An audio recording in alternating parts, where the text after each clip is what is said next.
Komið sæl og velkomin í oddvita umræðu Ríkisútvarpsins fyrir sveitarstjórnarkosningarnar 16. maí. Við erum í Skagafirði, fjölmennasta sveitarfélaginu á Norðurlandi vestra.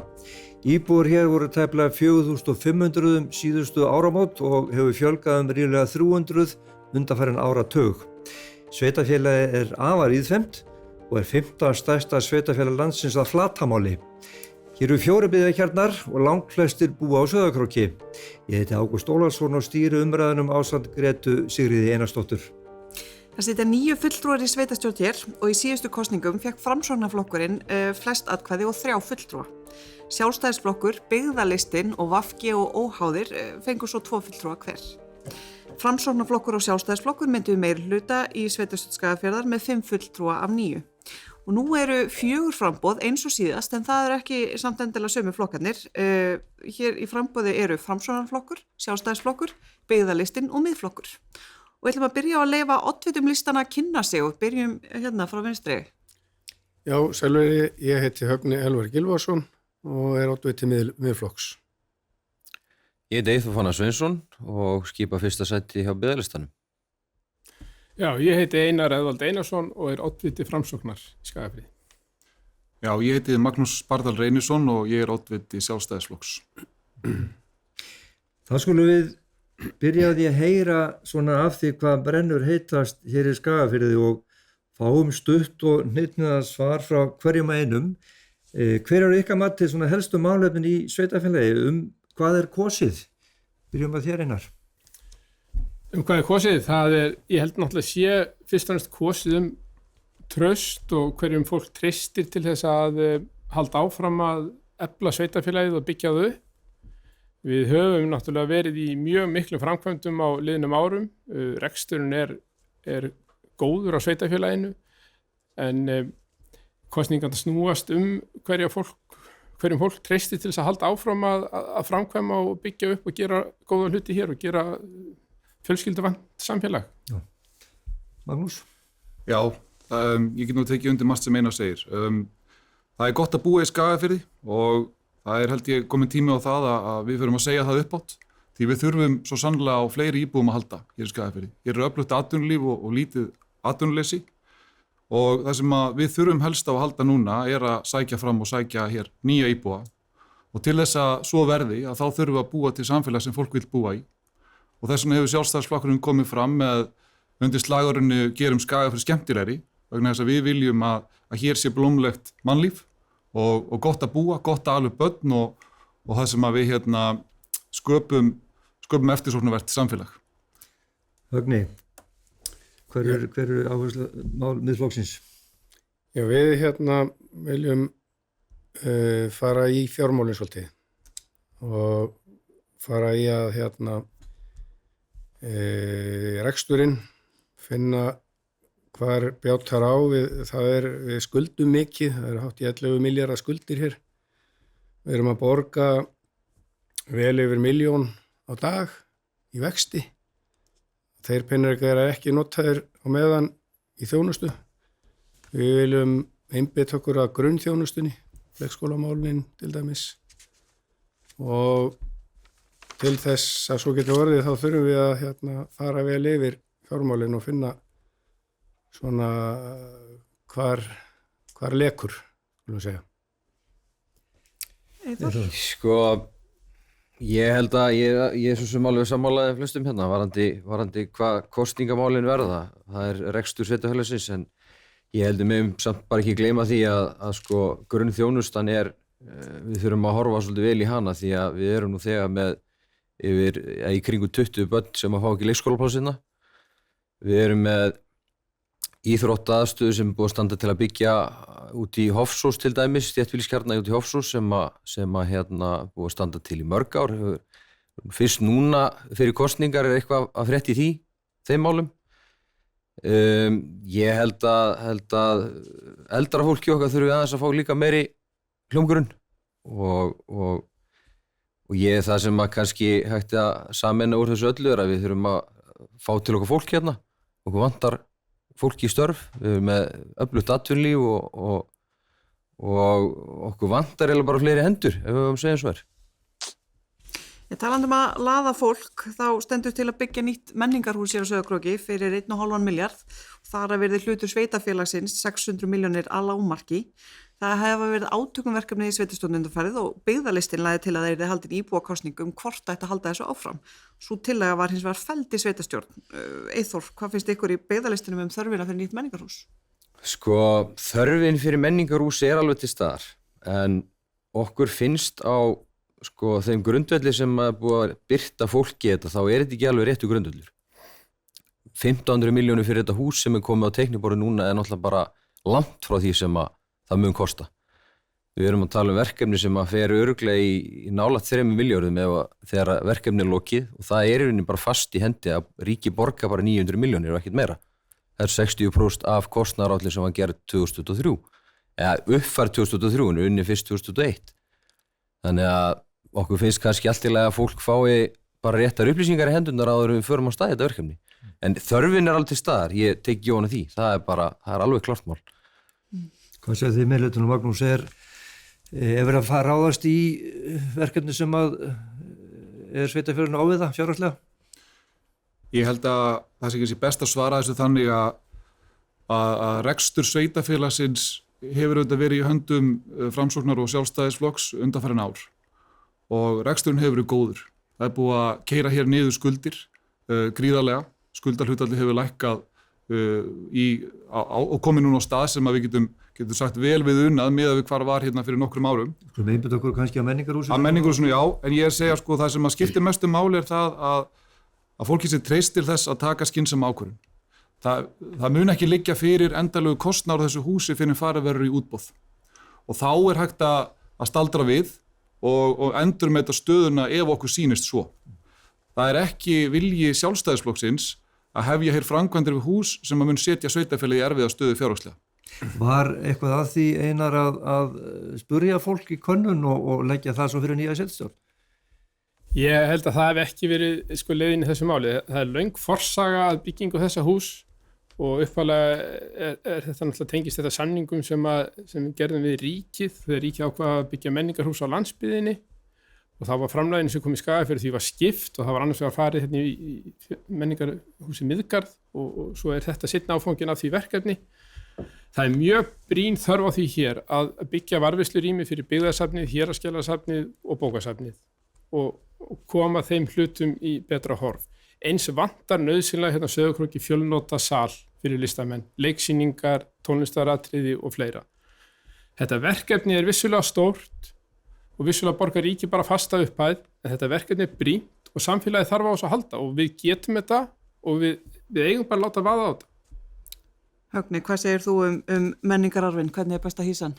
Það er alveg rétt að við þurfum að byggja utan söfnun okkar og aðstæðan fyrir sviðslistir er náttúrulega ekki góð, þannig að það þarf að gera eitthvað í því.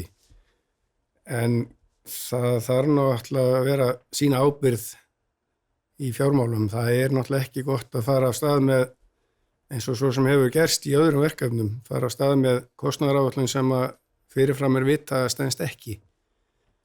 Og það er bara ábyrgðar hluti að því að þessi auka kostnaður sem að mun verða í mörg 100 milljónum væntanlega, hann lendir náttúrulega bara á framtíðar íbúum hér og þetta er ekki nógu gott að gera þetta svona. Þetta þarf að endur gera kostnaðaráætlun almennilega og hafa allt inn í henni, það þarf að meða lóð og allt.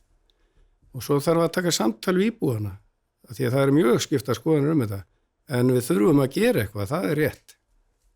Það er alveg þannig. Viljið þið bregðast þið? Já, kostnaðaráætlunin er frá 23. Það er alveg hárrétt sem var lögð til grundvallar. Hún var mjög gróf, svo kostnaðaráætlun sem var lögð til grundvallar á þeim tíma, byggðist bara áætlun fermetrafjölda og byggingarverði sem þá. Vissulega hefur byggingarvísitalan hækkað einhver tæp 30% síðan þá. Og húsið hefur líka stækkað núna aðeins í hönnuninni og frá þeim hugmyndu sem lagt var að stað með. Það er, við sem erum í byggingarnefndinni, við vitum alveg hvað átt kostnaðar áætlunin er að þróast, en við getum ekkert blasta henni og þetta er eins og Magnús sagði áðan, endanlegu kostnaðar ræðst þegar verkið verður boðið út. En við erum að sýna mjög mikla sparsemi og gera þetta eins hagkvæmt og við getum, en samt ekki að spara okkur til skada. Þetta þarf að vera flott, þetta þarf að nýtast vel og við þurfum á þess að halda. Höldum okkur aðeins við í kannski pínu tengt menningararfinum og tengist íbúum. Það er heyrst talsett mikið frá íbúum á Hólum undanfarnar vikur og jável mánuði og þeir hafa áhyggjur af Hólastað.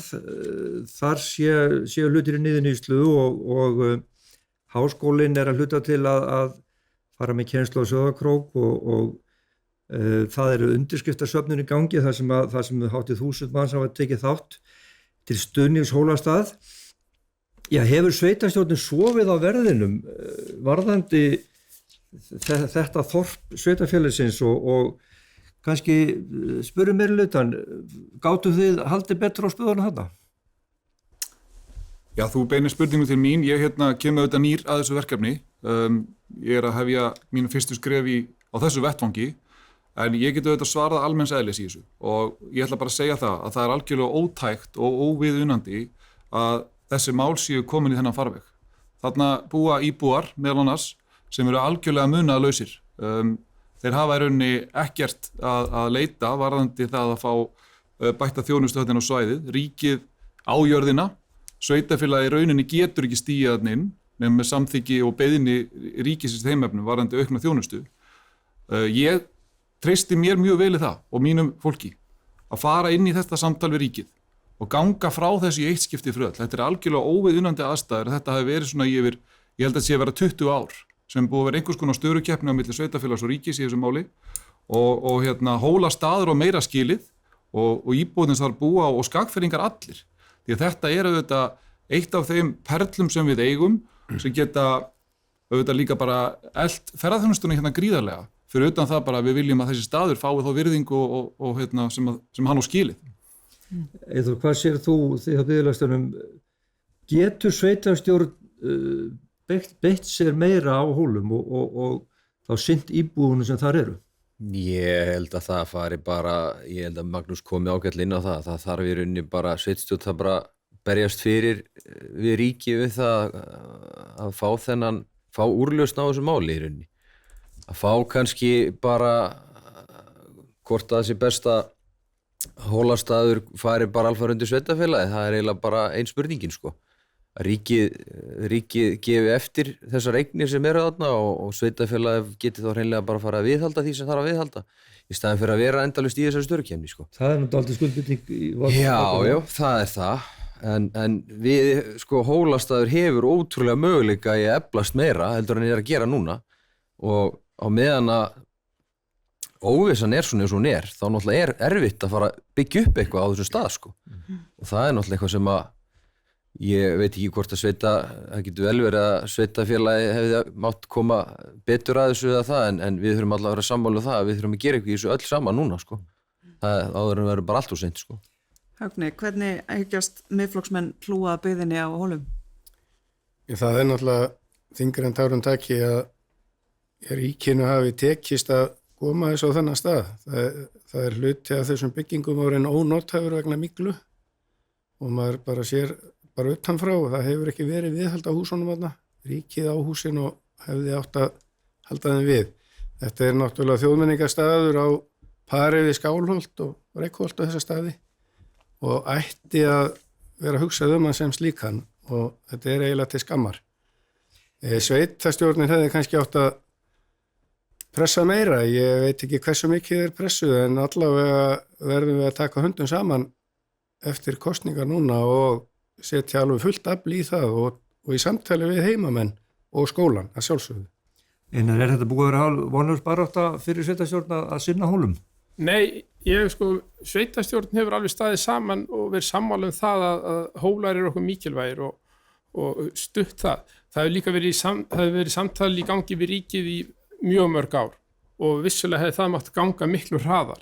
En það samtal gengur fyrst og fremst út á meðferð á fráveitukerfi og götum staðarins. Því að það er það sem snýr að sveitarfélaginu. Ríkið á allar fasteignir á Hólum og það er ekki neitt í farvatninu það að sveitarfélagi fara að yfirtaka fasteignir ríkisins á Hólum og gera þær upp. Það er alveg fjarstæðukennd hugmyndafræði. Það sem hefur hins vegar bara gerst það að skólinn, bændaskólinn gamli, hann náttúrulega var staðurinn líka. Hann sá reksturinn á staðinu. Svo hefur verið aðskilnað, þetta verið háskóla og það verið síðan aðskilnaður háskóla og reksturins á staðinu. Það hefur ekki neitt gripið reksturinn á staðinum og þjóðmenningarstaðinn Hólar og gert honum hátt undir hefði. Og það það sem að vantar fyrst og fremst í dag, að það grípi eitthvað bara breytta tíma og ásamt í að koma húsakostinum sem þarna í viðandi horf og finna staðnum kannski nýtt hlutverk í breyttum umhverfi. Verður þetta stórt verkefni hjá þeirri sveitarstjórn sem tekur við? Þetta verður verkefni, en það mjög gott samtal í gangi á milli sveitarfélagsins og ríkisins í dag hugsanlega yfirfærslu á þessu sem snýra sveitarfélaginu eins og fráveitukerfi og götum og snjómokstri og þess áttar. Og það getur vel verið að það bara samtal og vonandi klárast það bara núna á allra næstu dögum og vikum. Þannig að en þá verður þetta bara orðið eins og hverjan þéttbýlisstaður í Skagafirði, þjónustaður af sveitarfélaginu. Það greinlegt að reksturinn mörgum ofarlega í huga.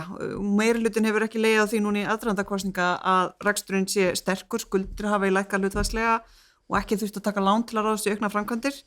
Eyþór, þú skrifaðir eins og í Feiki nýlega og efaðist að auknar tekjur væru sveitarstjórna að þakka. Getur þú sagt okkur aðeins hvernig ykkur líst á reksturinn í beðlistanum? Reksturinn, tekjurnar hafa alveg aukist í sveitarfélaginu, það fer ekki á milli mála. En það ekki endilega, ég get ekki sagt að það sé endilega meirihlutanum að þakka, eða sveitarstjórninni yfir höfuð þannilega, en við erum að horfa á auknar tekjur í auknu fasteignamati hefur hækkað óbúslega mikið og við erum að fá auknar tekjur af því, laun hafa hækkað, svo eru aðri liðir inn í þessu, ég meina jöfnunarsjóður á meðan að við erum með gjaldskrár í botni, þá náttúrulega hefur jöfnunarsjóður greitt hæstu í rauninni, hvað maður að segja, það hefur fengist mest út í jöfnunarsjóðum sem hægt að fá út frá því. Svo annar mál líka, hér vantar okkur starfsfólk, þó nokkuð mikið, og sparnaðar við að vera ekki með fólk á launaskrá, það nú ákveðin partur af auknum tekjum sveitarfélagsins, en það náttúrulega lendir bara á þjónustu við þá íbúa sem þurfa á þjónustuna að halda. Þannig að við erum samt sem áður skuldir, meðaltal skuldir á síðustu 4 árum eru 14% í rauninni, þannig að við erum ekkert að lækka skuldir þó að tekjurnar sé að hækka mikið. Hvað segir þú, Einar, við þessu? Það hefur komið fram á þessum vanga að þeim fyrir skuldirnar helst til háar. Hvernig? Skuldirnar ekki háar og þær hafa lækkað mjög mikið hlutfallslega. Við erum komið skuldaviðmiðið niður í 81 og skuldahlutfallið 105 í dag og hefur lækkað hvert einasta ár núna öll síðustu ár. Vissulega það rétt að tekjurnar hafa aukist, en við höfum rekið þá pólitík að reka sveitarfélagi vel, búa til peninga út úr rekstrinum, það segja hafa eins mikið veltufé frá rekstri og við getum. Það bara pólitísk ákvörðun, við höfum notað þá peninga til þess að framkvæma og byggja upp þjónustu við íbúa og annað sem þarf að framkvæma í sveitarfélaginu í stað þess að borga niður skuldir. Þannig að skuldirnar hafa í krónum, kannski svolítið staðið í stað, þannig séð. Við höfum ekki tekið ný lán til framkvæmda, en það að lækka hlutfallslega. Högni, hvaða breytingar myndu Miðflokksmenn gera í rekstramálum? Varðandi skuldahlutfalli, það náttúrulega 105%. Það þýðir ekki að sé gott, það þýðir að það löglegt. Náttúrulega má þeir upp í 150%, en við erum að borga gífurlega vexti og við erum að fá mikið af tekjum úr fasteignagjöldum, útsvari og slíkt og við erum líka að taka tekjur öðruvísi sem á ekki við. Það þarf að lækka gjöld fyrir að byggja að því að okkur vantar fólk og náttúrulega fyrirtæki þurfa að byggja líka og það mjög dýrt að fá að byggja hér og við megum ekki taka upp Reykjavík og mótilið þar sem að kostar stórfé að bara byrja að byggja. Þetta eitt af því sem þarf að gera og við þurfum svo bara að fara yfir reksturinn og leita að skoða alla samninga, yfirverða og finna peninga í grunnþjónustuna eins og sem segir leikskólan til þess að það sé hægt að dekka þetta bil hjá fólki sem að færi ekki leikskólapláss á réttum tíma. Þar á meðal. Magnús, þarf að taka upp vinnubröðu þessu, hvernig viljið þið halda á peningamálunum áfram? Já, ég held að við eigum að vera sveitarfélagi sókn og við þurfum að byggja upp innviði. Ef að við hefðum ekki fjárfest í þessum innviðum sem við gerðum undanfarin ár, líkt og við gerðum, hér er búið að hitaveituvæða dreifbýlið, það er búið að byggja upp skóla og leikskóla vítt og breytt svæðið og sundlaug og fleira. Þannig að innviðirnir eru komnir heilt yfir á góðan stað, þótt að listinn tæmist nú ekki. Samt sem áður hefur skuldaviðmiðið verið að lækka, með 81%. Langtíma skuldir sveitarfélagsins eru rétt tæplega 6,5 milljarður og greiðslu geta, eða fjárfestinga geta sveitarfélagsins á hverju ári er rétt 1,4 milljarður. Sem segir okkur það að ef að það væri okkar eina markmið að vera skuldlaus, þá getum við gert það innan við 5 árum. Þannig að staðin er nú ekki verið en það. Og ég segi það, við höfum að halda áfram að greiða niður skuldir líkt og verið hefur, en við þurfum að halda áfram að fjárfesta til þess að draga hingað fleira fólk og ef við ætlum að auka hér velferð fyrir íbúa, þá þurfum við að auka verðmætasköpun og þá þurfum við að tryggja atvinnulífinu nauðsynlega innviði og það er það sem við höfum verið að gera og það er það sem við höfum að gera enn meira af. Þannig að ég held að við séum á réttri leið með þetta og það er aðalmálið er það að það sé ekki verið að auka hér skuldir ár frá ári. Það verður aðeins að draga að lokum hjá okkur en ég ætla að spyrja ykkur til lokin aðeins varandi hvernig samstarf þeim myndi verið að sjá í sveitarstjórnarmálunum og ég ætla að biðja ykkur hnitmiðuð svör fyrir þetta.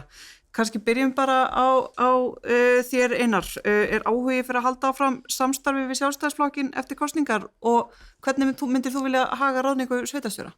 Við erum með ráðin sveitarstjóra í dag og ég bara tel það mjög gott fyrirkomulag að ráða sveitarstjóra til starfa. Við göngum bara óbundin til kosninga. Við höfum verið í samstarfi við Sjálfstæðisflokkinn núna 2 síðustu kjörtímabil og það har bara verið mjög gott samstarf, farsælt samstarf. En við göngum óbundin til kosninga og svo verðum við bara að spyrja þegar við sjáum hvað kemur upp á kassanum, hvaða leikir í stöðinni.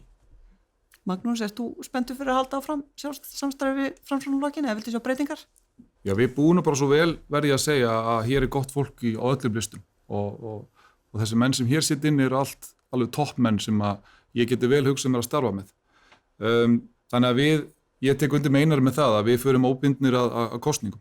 Sjáum bara hvað kemur upp á kössunum og í hvað stöðu við verðum. Viltu ráða sveitarstjóra eða viltu hafa hann pólitískan? Já, það er samtal sem að við myndum bara vilja taka með þeim flokk sem að við myndum verið meirihluta viðræðan við.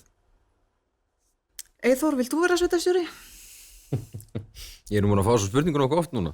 En nei, ég sé ekki sjálf með þessu sveitarstjóra. Það hefur svo sem verið stefna biðlistans frá því að hann var stofnaður að sveitarstjóri er í rauninni alltaf auglýstur sko. En varðandi samstarf þá er þetta bara sömu svör eins og þið eru líklega að fá á mörgum öðrum stöðum að það sé ansi opið hverjum við viljum starfa með því að það snýst bara um það hvernig kosningar fara sko. Högni, þið eru nýtt framboð, einhver listi sem að þið getið ekki hugsað ykkur að starfa með eða viljið starfa með hverjum sem er? Nei, við náttúrulega getum ekki fara út til okkar neitt, en það er það kjósendur sem ákveða er raun og veru, hverjir eiga að vera að stjórna þessu. Við þurfum að sjá hvað kemur upp á kossunum og þetta er allt ágætis fólk hér og allir vilja vel og varandi sveitarstjóra, það er náttúrulega það samkomulagsatriði bara hjá þeim sem eru í meirihluta en það er samt gott ef það er auglýst faglega eftir sveitarstjóra. En það er ekkert eina leiðin. Það þá er komið að lokum hjá okkur hér í Skagafirði. Þökkum ykkur fyrir umræðarnar, Einar Eðvald Einarsson B-lista, Magnús Bardal Reynisson D-lista, Eyþór Fannar Sveinsson L-lista og Högni Elvar Gylfason M-lista. Takk fyrir komuna.